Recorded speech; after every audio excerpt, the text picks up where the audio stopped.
الحمد لله رب العالمين والصلاة والسلام على أشرف الأنبياء والمرسلين أما بعد فأعوذ بالله من الشيطان الرجيم بسم الله الرحمن الرحيم فلولا أنه كان من المسبحين للبث في بطنه إلى يوم يبعثون صدق الله مولانا العظيم.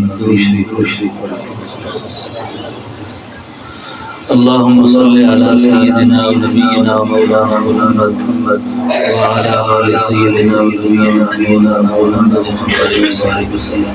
اس کو بند کر اسپیکر بند کر دو باتیں بند ہی کر دیں. قرآن کریم بند کر دیں اس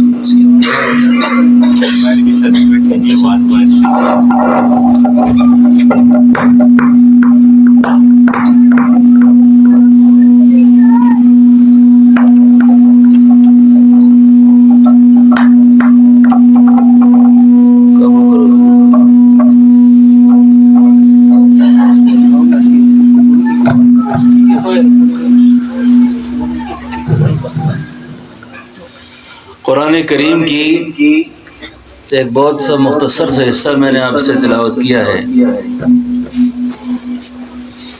اہل علم جانتے ہیں کہ قرآن کریم جب گزشتہ انبیاء کے واقعات اور حالات کو بیان کرتا ہے، ان واقعات کو بیان کرنے کا مقصد یہ ہوتا ہے کہ یہ امت، یہ انسان، یہ لوگ جب کبھی کسی پریشانی میں ہوں، کسی مشکل میں ہوں، تو اس سے مشکل سے نکلنے کے لیے وہی طریقہ اختیار کریں، وہی طرز اختیار کریں جو نبیوں نے اختیار کیا تھا.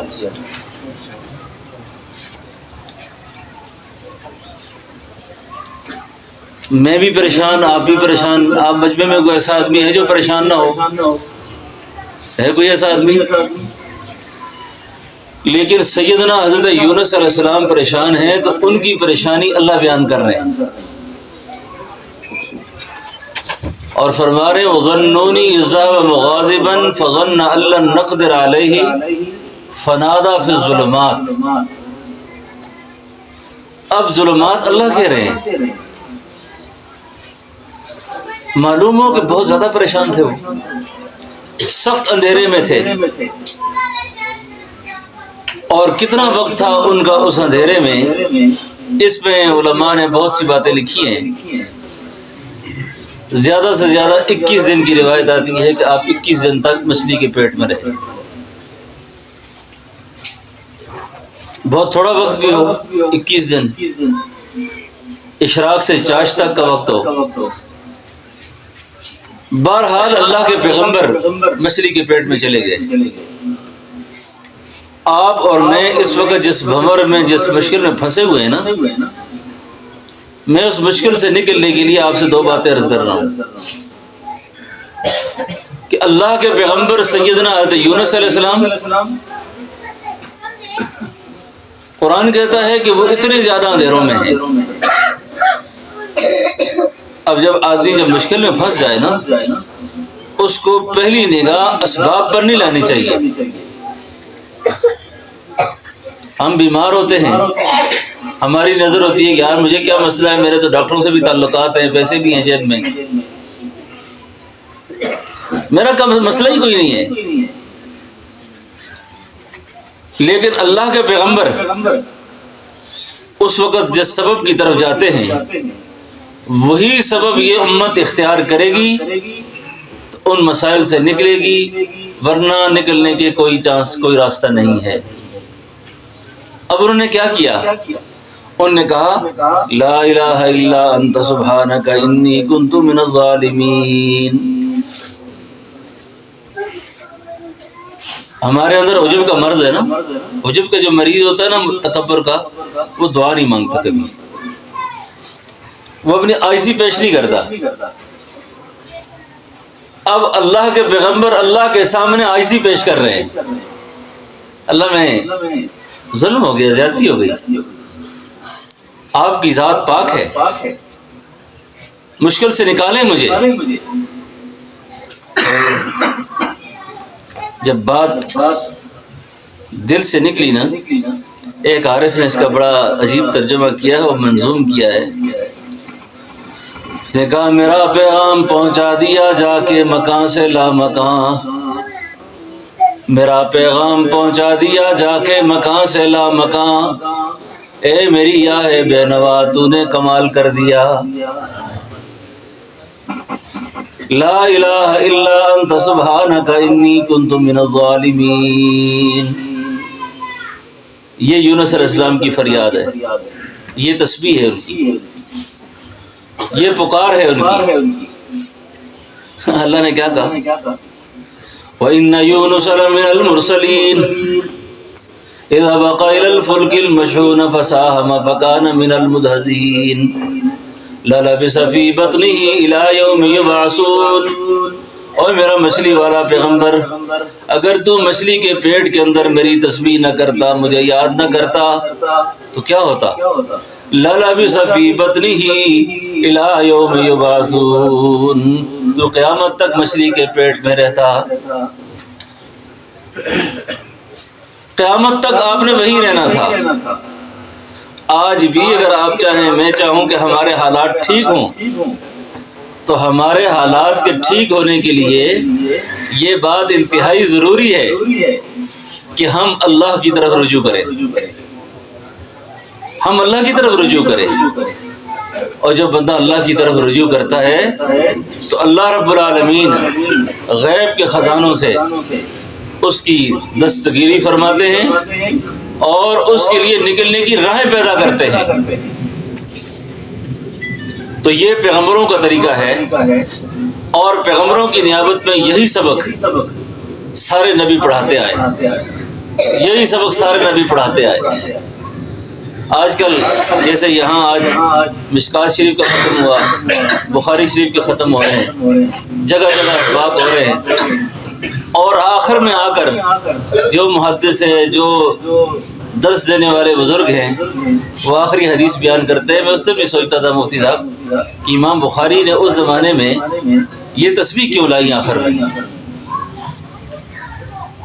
پہلا مضمون دیکھو، درمیان میں دیکھو، پھر دیکھو، پھر دیکھو، اور آخر میں آ کے بات سبحان اللہ و بحمدہ پہ، سبحان اللہ العظیم پہ ختم کر دی۔ کیوں؟ یعنی مشکلات سے اس امت نے نکلنا ہے تو سوائے تسبیح کے اور کوئی راستہ نہیں ہے، سوائے تسبیحات کے اور کوئی راستہ نہیں ہے کہ اللہ کو پکارو، اللہ کو یاد کرو، اللہ سے مانگو۔ اللہ اپنے بندے کی دعا، پکار، فریاد کو سننے کے لیے ہر وقت تیار ہیں، ہر وقت تیار ہیں۔ تو انشاءاللہ یہ تسبیحات پڑھیں گے نا سارے، اور خاص طور پر یہ جو تسبیحات عام ہر ایک کو یاد ہے نا، آیت کریمہ جس کو کہتے ہیں لا الہ الا انت سبحانک انی کنت من الظالمین، یہ تسبیح ہے۔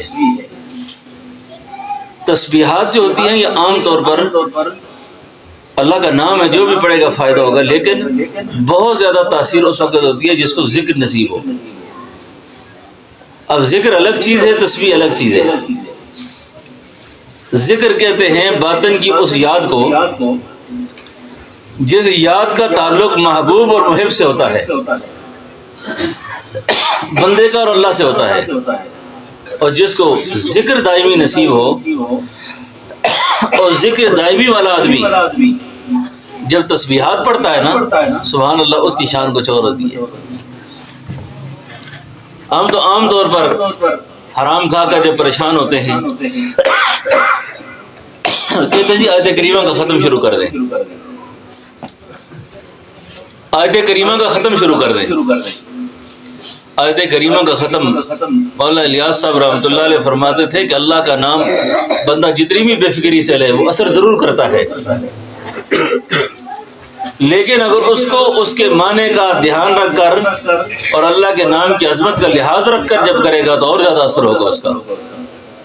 تو عرض یہ کر رہا ہوں کہ جیسے لا الہ الا انت سبحانک انی کنت من الظالمین، اسی طریقے سے سبحان اللہ و بحمدہ، سبحان اللہ العظیم، سبحان اللہ و بحمدہ، پڑھیے میرے ساتھ سبحان اللہ وبحمدہ سبحان اللہ العظیم، سبحان اللہ وبحمدہ سبحان اللہ العظیم۔ جب آپ پریشان ہوں، اپنا رونا اپنا غم کسی کو بیان نہ کرو۔ رزق کے معاملے میں پریشانی ہو، صحت کے معاملے میں ہو، میں آج کا سوچتا رہتا ہوں کہ جتنے ہم اپنے دکھڑے غم لوگوں کو بیان کرتے ہیں نا، اس سے بہت تھوڑا غم اگر ہم اللہ کے سامنے بیان کر لیا کریں تو اللہ تعالیٰ سینے کو ٹھنڈا فرما دیتے ہیں۔ تو یہ جو تسبیحات ہے نا، سبحان اللہ وبحمدہ سبحان اللہ،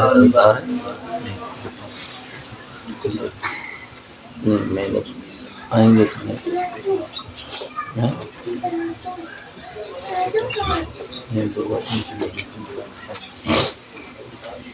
تو سبحان اللہ وبحمدہ سبحان اللہ العظیم، سبحان اللہ وبحمدہ سبحان اللہ العظیم۔ ان تسبیحات کو قرض دار پڑے گا، اللہ اس کو قرضہ دور کر دیں گے۔ پریشان حال پڑے گا، اللہ اس کی پریشانی دور کر دیں گے۔ اور حدیث کی کتابوں میں بعض مقامات میں لکھا ہے کہ اللہ رب العالمین روئے زمین پہ بسنے والی ہر مخلوق کو جو رزق عطا فرماتے ہیں وہ ان کلمات کی برکت سے دیتے ہیں، وہ ان کلمات کی برکت سے دیتے ہیں۔ تو پوری کوشش یہ فرمائیں گے کہ سبحان اللہ وبحمدہ سبحان اللہ العظیم۔ پھر یہ جو تسبیحات ہیں، یہ جو اذکار ہیں، ذکر ہیں، یہ اللہ سے، اللہ کے بندوں سے سیکھ کر کرنا، ان سے پوچھ کر کرنا کہ مجھے کون سا عمل کرنا چاہیے اور کس وقت کرنا چاہیے۔ آج الحمدللہ ہمارے درمیان آپ کو اور مجھے اگر اللہ وہ بصیرت اور وہ آنکھیں دے دے جس سے ہم اللہ والوں کی قدر کو پہچان سکیں اور اللہ والوں کو ان باطنی نگاہوں سے دیکھ سکیں، تو یقین جانیں مرنے کے بعد جو اللہ والوں پہ ہم روتے ہیں اور واویلے کرتے ہیں نا، اس کے شاید نوبت پھر نہ آ سکے۔ قریب زمانے میں ہم سے بہت بڑے بڑے اہل اللہ جدا ہوئے اور ان اہل اللہ کی جدائی پر ہم روتے ہیں، رو رہے ہیں نا سارے۔ میں حضرت صاحب پیر ذوالفقار صاحب رحمہ اللہ کی جنازے سے واپس آ رہا تھا جھنگ سے، کئی ساتھی سارے مغموم تھے وہاں پر، حضرت بھی بہت زیادہ مغموم تھے، اسٹیج پہ تشریف فرما تھے۔ تو میں دل میں سوچ رہا تھا کہ اب ہمارے رونے کا ان کو کیا پتہ کہ حضرت ہم آپ کے لیے کتنے غمگین ہیں۔ یہ ہمارا اجتماعی مسئلہ ہے کہ ہم زندگی میں کسی کے ساتھ نہیں روتے، مرنے کے بعد روتے ہیں۔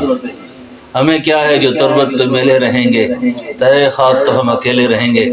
ہمارے مرنے کے بعد تو ہماری تعریفیں بھی کرو، بڑے نیک تھے، یہ تھے، وہ تھے، زندگی میں کبھی حوصلہ افزائی نہ کی، زندگی میں پیار محبت نہ کیا، زندگی میں اچھا تعلق نہ رکھا۔ تو میں سمجھتا ہوں کہ مرنے کے بعد شاید یہ چیزیں ہمیں فائدہ نہیں دیتی۔ تو اہل اللہ کی قدر کریں، اللہ والوں کا احترام کریں۔ آپ پر بڑے فضل ہیں کہ اللہ نے آپ کے علاقے میں مفتی صاحب جیسے لوگ اور آپ کی بہت بڑی کثیر جماعت علماء کی، نیک لوگوں کی یہاں موجود ہے۔